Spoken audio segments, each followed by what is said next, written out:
पर्बतजरा जानो थांनाय एपिडिसिएल वेलकाम पर्बतजरा लं लिभ जोंनि पर्बतजरायाव उसुथुनि होफैनाय माखासे सुबुंफोरा साबधान बिथांमोना जोंनि जायगायाव फैनानै बायदिसिना उसुथुनि होनायनिफ्राय हुसियार पर्बतजरा लं लिभ एपिडिसिएल वेलकाम एपिडिसिएल वेलकाम खुलुमबाय नोंथांमोननि चेनेलनिसिम दिनै बेवहाय काजिगाव गेलेग्रा फोथाराव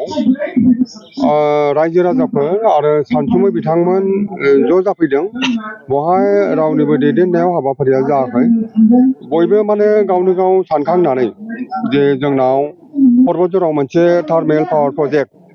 बेखौ पर्बतजरानि बासबारिनि फाग्लिजरा होननाय माखासे एरियायाव बियो जानो थांगासिनो दङ आरो बेखौ लानानै जाय दान्थे बिदान्थे जादों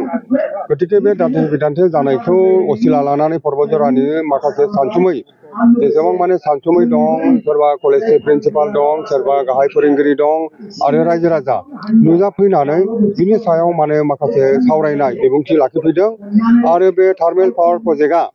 फाग्लिजरा बासबारिनि फाग्लिजरायाव जानो गोनां बे थार्मेल पावार प्रजेक्टआ फाग्लिजरा गामिनि रावनिबो हा सम्पति जीवन खहा जायाजासे गासिबो रैखा जानानै बे पावार प्रजेक्टआ जाथों होननानै जोंनि सानसुमै बिथांमोनहा बिबुंथि लाखिदों मानोना पर्बतजराया दिनैसिम गोग्लैसोनाय खोमसि खोमलावैनो दङ बेवहाय डेभेलपमेन्टनि सोरां दाबो जायाखै बेनिखायनो बे थार्मेल पावार प्रजेक्टखौ माने बेबो मोनसे डेभेलपमेन्टनि गिदिर अंश हिसाबै जोंनि पर्बतजरानि सानसुमै बिथांमोनहा फोरमायलायदों बिबुंथियाव बुंलायदों बियो जानो नांगौ आरो बेखौबो बुंदों जे अगत्या बेयाव मानिबा थाखाय जुदि जायाब्ला पर्बतजरानिनो गुबुन माबा मोनसे जायगायाव जाथारनांगौ नाथाय पर्बतजरानो जाथारनांगौ बे बाथ्राखौ दिनै सानसुमै बिथांमोनहा बुंलायलायदों बेनि थाखाय बयबो गेबें गोसोजों मोनसे पजिटिभलि साननाय हनायजों जोंनि सानसुमै बिथांमोनहा रायजो राजानि मददजों बेवहाय जों मोनसे मोजां सिद्धान्त फैलानांगौ बेखौ मोनफ्रोमबो बिथिंनि रायजो राजाफोरखौ आं खावलायदों आरो बे बासबारिनि फाग्लिजरायाव जानो थांबाय थानाय थार्मेल पावार प्रजेक्टनि जेनाखि बेनि माखासे गामिनि मानगोनां रायजो फाग्लिजरा गामिनि मानगोनां गामिनि रायजो राजा बिथांमोना जेनाखि प्रतिबादि कार्यसुचि लादों बिथांमोना जेनाखि जानो नाङा होननानै माबा लादों प्रतिबादि कार्यसुचि लाबाय थादों बिथांमोना हा हु सय सम्पति थांजानो गिनायनि मोनसे आशंका जादों बेखौ जों सनमान खालामो नाथाय बाहेरानिफ्राय फैयै बिथांमोननि आन्दलनाव जेनाखि अर सुफैनाय जेनाखि उदगनि होफैनाय माने उसुथनि होफैनाय बे खामानियासो जोंनि सानसुमै बिथांमोना पर्बतजरानि सानसुमै मेलेमजिबि बिथांमोना बेखौसो गाज्रि मोनदों बे जानो नाङा फाग्लिजरा गामिनि रायजो राजानि आइ आफानि जेने गाबनाय गोसोनि बेदना बेखौ जों सनमान होयो आरो बियो बिथांमोननि बे गोसोनि गाबनायखौ सरकारजों रायलायनायनि गेजेरजों समाधानाव फैथों माबा मोनसे समाधान फैदों बिथांमोना जानाय गैया लोंनाय गैया उन्दुनाय गैया जासे बेसे गोबाव बेबायदि माने बिथांमोना प्रतिबाद खालामबाय थानो बेखौ साननानै मैया मोनब्रै जोंनि माहारियारि आफादा ट्राइबेल संघ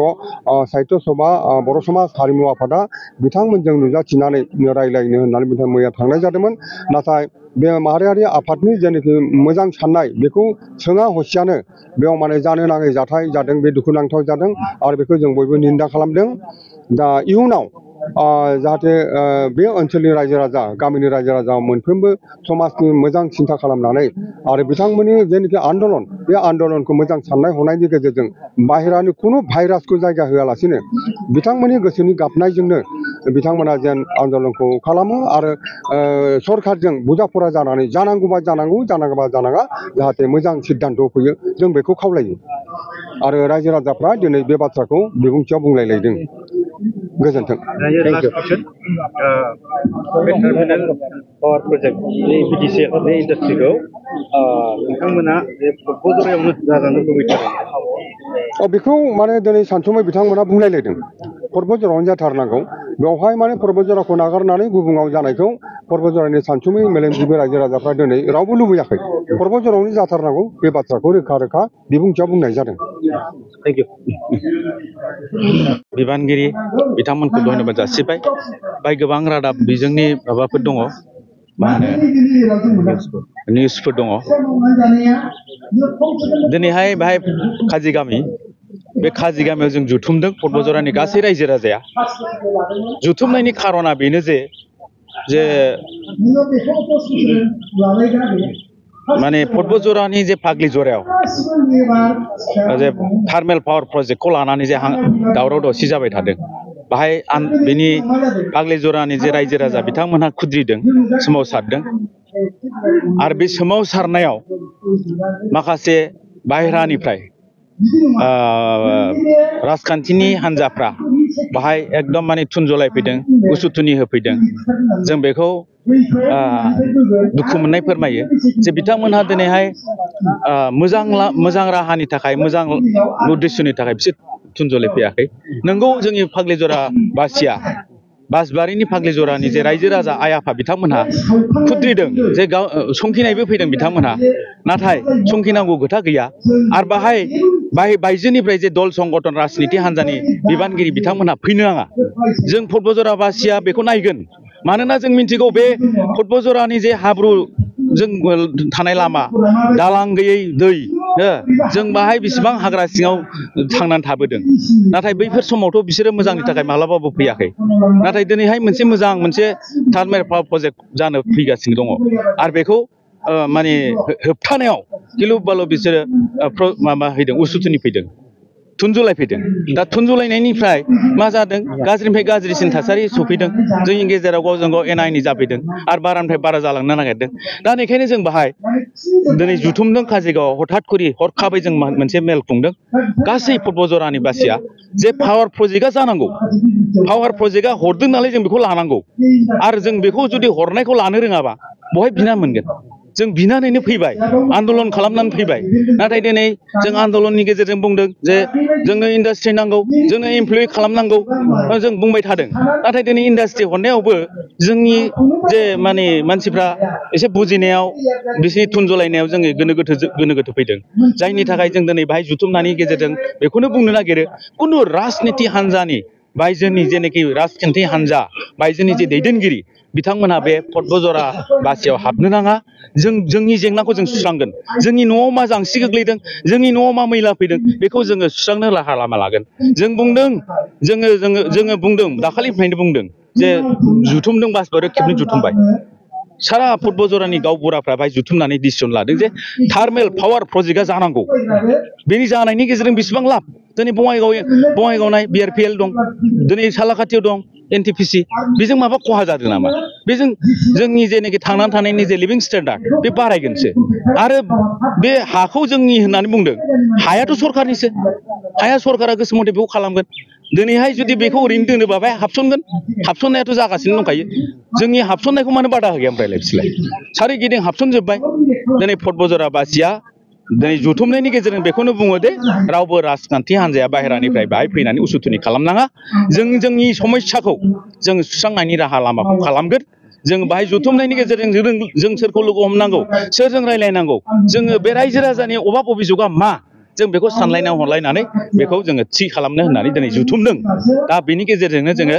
जे बयनिसिमबो मोनसे रादाब फोसावो जोंनो बे थार्मेल पावार प्रजेक्टखौ जोंनो नांगौ जोंनि पर्बतजरानि गेजेरावनो जानांगौ फाग्लिजरायावनो जानांगौ अथबा जोंनि पर्बतजरानि गेजेरावनो जानांगौ आरो जायोबानो जोंनि लाब गोजोन्थों गिबियावनो रादाबगिरि फंबायमोननि सिमांनि अननाय आरो मोजां मोननायखौ जासिहरनाय जाबाय दिनैनि बे जुथुमनाया जे पर्बतजरानि गेजेराव मोनसे थार्मेल पावार प्रजेक्ट जानो थांगासिनो दं बेखौ नाथाय जोंनि पर्बतजरानि बासिग्रा नाङा होननानै बुंनो सानदों नाथाय दानि जुगाव पावारनि जे इन्डास्ट्रिनि जे गोनांथि दं बेखौ जोंनि रायजो राजाफ्रा मोनथिनांगौ जोंनि गथ' गथायखौ सुजुग सुबिदा होनो थाखाय बेफोरबायदि इन्डास्ट्रि नङाब्ला जोङो थांनानै थानायाव गोबां गोरोन्थि जागोन आरो बेफोरबायदि इन्डास्ट्रि जायोब्ला जोंनि ओनसोलफ्रा डेभेलप जागोन जोंनि गथ' गथायफ्रा गोजान जायगायाव थांनाय नङा आरो बिथांमोना बाहायनो मावनानै मोनजानो हागोन बा जोंनि जेनेरेसना साबसिननिफ्राय हामसिन सुबिदाखौ मोननो हागोन होननानै आं सानो दा पर्बतजरानि जे रायजो राजा बिथांमोन दङ बिथांमोना बेफोरखौ गोरोन्थि साननाङा जे बिथांमोननि हाया एसेबो थाङाखै होननानै जों बेखौ खोनानो मोनदों जे जिखिनि फरेस्ट ओनसोल दङ बेजोंनो पावार प्रजेक्टखौ गायसननाय जागोन होननानै जों मिथिनो मोनदों दा बिथांमोना जुदि गावसिनि हाया गोग्लैयाबा बिथांमोना जाहाथे गुबुन जायगानि बा राजनितिकनि दोहौआव गोग्लैनानै बिथांमोनजों लोगो लाफानानै जे मोनसे मोजां इन्डास्ट्रि प्रजेक्टखौ बादा होनाया मोजां जाया होननानै आं सानो बिथांमोना जाहाथे सापर्ट होनानै बेबायदि इन्डास्ट्रियेल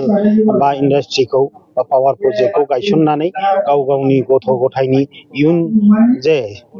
सिमांखौ मारै जाफुंहोनो हागोन हाया बेखौ नायनांगोन आरो ओनसोलनि डेभेलपमेन्टखौ नायनांगोन दानि जुगा टेक्न'लजिनि जुग जे बे टेक्न'लजिनि जुगाव पावारखौ नांथारगौ आरो बे पावारनि गोनांथिया बयहाबो दङ आरो आं बे ओनसोलनि रायजो राजाखौ आं बुङो जे बेबायदि मोनसे पावार प्रजेक्ट मोजां फैनायखौ बिथांमोना जाहाथे बाहाथा होआ आरो गोजान जायगानिफ्राय फैनानै जोंनि ओनसोलनि जाम्बा जाम्बि रायजो राजाफोरखौ जाहाथे उसुथिनि होनानै बे जोंनि मोनसे मोजां सुबिदाखौ जाहाथे बनसुथि खालामा होननानै आङो बिथांमोनखौ बुंहरनो सानो बिथांमोना जाहाथे जोंनि जाम्बा जाम्बि मानसिफोरखौ खैसाराव खोख्लैया आं बेखिनिखौ खावलायो आरो जिखिनि पावार प्रजेक्ट फैदों बेखौ थाबैनो थाब आजावनानै मोजाङै मोजां बेनि जाफुंनायखौ आं हास्थायो बेखिनि बुंनानै आंनि बिबुंथिखौ एसेयावनो फोजोबबाय।